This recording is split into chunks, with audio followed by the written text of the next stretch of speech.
Jeg blev introduceret til faldskærmssporten igennem en kammerat, som startede med at springe. Og så gik der sådan en lys op for mig også lidt. Man kan gå til faldskærm. Det var jeg slet ikke klar over, men det kan man. Og så startede jeg. Jeg havde mit første static line spring tilbage i april 2022, og så havde jeg mit C-certifikat og første spring i august 2022.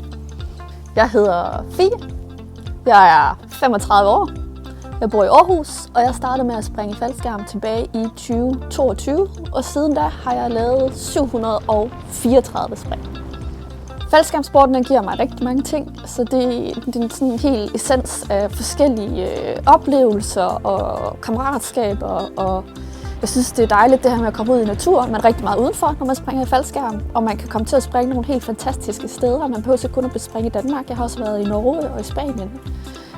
Og så er der hele det her fællesskab, som der er inden for sporten, som kom bag på mig. Men man springer i faldskærm, og så får man helt vildt mange nye venner, og de kommer alle mulige steder fra, og de arbejder af alt muligt forskelligt. Men man samles ligesom den her ene ting, den her passion for at springe ud fra en flyver.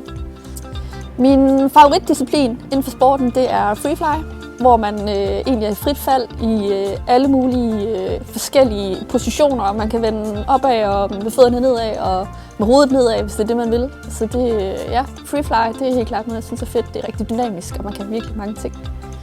Mine målsætninger inden for sporten er at blive ved med at have det sjovt med det.